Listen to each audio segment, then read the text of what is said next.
Discredited neocon talking points from the Iraq war are back, lazily repurposed for Iran. Now, this is something I've been talking about for a few days now. The same talking points, the same exact thing that Netanyahu said about Iraq, he's using for Iran, which is just ridiculous. And the thing is, no one is believing it. No one is believing in this repackaged thing. And this is what happens when you run out of ideas. You use the same playbook over and over and over again because you think people are dumb, but we're not. A lot of us remember the Iraq war. A lot of us was paying attention back then and knew what was going on. And again, this propaganda, this stuff that he's saying is the exact same thing he said about Iraq. And we never found any weapons of mass destruction from Iraq.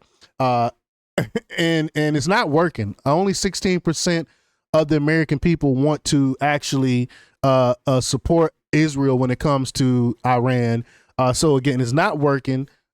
And so we're going to talk a little bit about it. But before we get started, go ahead and hit that like button, share this out so we can get this information out there. Subscribe if you're not already a subscriber, and hit that alarm bell so you know when I'm putting out new stuff. Also, check out my link tree in the description. It has a link to my Patreon. That's where I got exclusive and talk about things that I can't talk about here. There's also a link to my Instagram and my X account, so follow me there as well. All right, so let's get into this news. Now, this comes from the Federalist, and they report that all the same regime change rhetoric used to sell the Iraq war in 2003 is now being used to push us into the Israel-Iran war.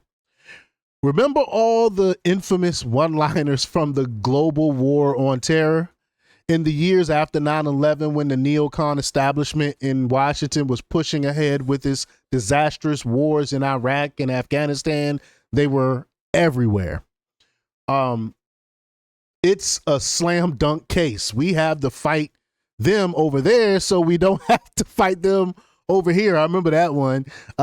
We'll be greeted as liberators. Really? Islam is a religion of peace. Either you are with us or you are with the terrorists. God has planted in every heart the desire to live in freedom. Oh, remember those tropes? Those last two are direct quotes from President George W. Bush, the man most responsible, whether through extreme naivete or extreme duplicity, for propagating these ridiculous slogans and using them to justify decades-long wars that ended in ignominy for the United States. I'm gonna be honest with y'all, I don't even know what that word means. But you think that after Iraq and Afghanistan, this kind of rhetoric would be totally discredited, but you'd be wrong. No, I think it is totally discredited, but that's not going to stop them from pushing their agenda, even though the majority of Americans don't want this war. Over the past few days, almost since the moment Israel began bombing Iran, we've seen the reappearance of almost all the old GWAT rhetoric. Then, as now, the purpose is to justify a U.S. military adventure abroad and gaslight the American people into supporting regime change in Iran. Again, I don't think it's working, though. For those of us who were in high school and college during and immediately after 9/11, who saw the propaganda play out in real time, it's an amazing thing to witness what's happening now. Again, because all they did was they dusted off the playbook and just read verbatim, what to do. In particular, the point about needing to stop Iran before it gets a nuclear weapon is almost word for word. What did I say? How Iraq hawks argued for a preventative war against Saddam Hussein in 2003.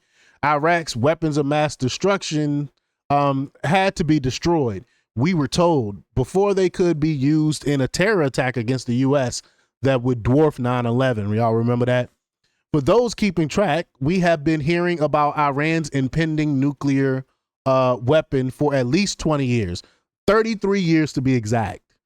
Tehran, where we're told, is always just months or weeks away from having deployable nukes. Israeli Prime Minister Benjamin Netanyahu warned that Iran was getting, quote, extremely close to a nuclear weapon in 1996. Similarly, The point about how we have to fight them over there so we don't have to fight them here, a ubiquitous line in the lead up to the invasion of Iraq in 2003, is exactly what Netanyahu argued recently on ABC News. He said, quote, "You want these people to have nuclear weapons and the means to deliver them to your cities. Today, it's Tel Aviv. Tomorrow, it's New York. Look, I understand America first. I don't understand American dead. It's worth nothing to that Netanyahu was a loud voice in the buildup to the Iraq war, warning against Saddam's non-existent nuclear program." Again, like I alluded to earlier. Remember how we would be greeted as liberators in Iraq. That was Vice President Dick Cheney's line. Turns out the Iranians are also waiting to be liberated and will greet Western militaries with open arms. After all, God has planted in every heart the desire to live in freedom, right? According to Mark Levin, who is old enough to know better, isolationists, quote, stand in the way of Trump and Netanyahu transforming the Middle East, as if transforming the Middle East is both a feasible and desirable thing for the United States to do. And we know it's not feasible. These people been around for thousands of years. They're not changing. It's the same with all these neocon arguments. Remember Ahmed Kalabi? He was the Western-friendly Iraqi dissident politician and founder of Iraqi National Congress, which became a major source of evidence of Iraq's WMD program and the ties to al-Qaeda for the Bush administration. Kalabi himself was at one point floated as possible post-Saddam leader of Iraq. Yet nearly all the information Kalabi and the Iraqi National Congress provided to U.S. intelligence agencies in the lead up to the war turned out to be false. Really?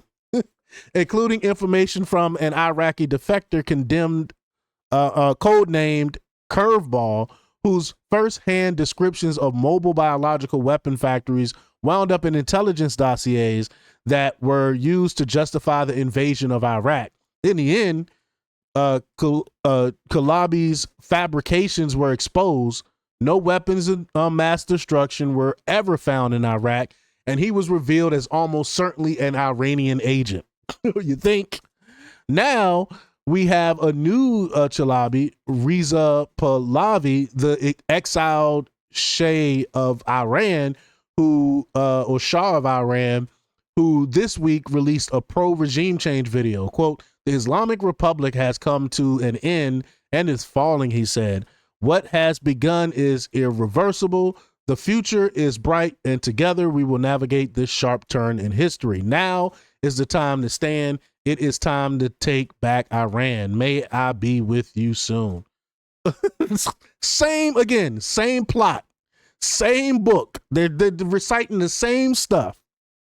Reza is the eldest son of Mohammed Reza Pahlavi and the grandson of Reza Shah Pahlavi, the military officer who was installed by the British in the 1920s after the previous monarch of the Qajar dynasty was deposed in a Western-backed coup. Mohammed Reza was deposed in the 1979 Islamic Revolution, and his son Reza, now 64, hasn't lived in Iran in more than 40 years. But he knows what's going on there, right? He hasn't lived there in 40 years.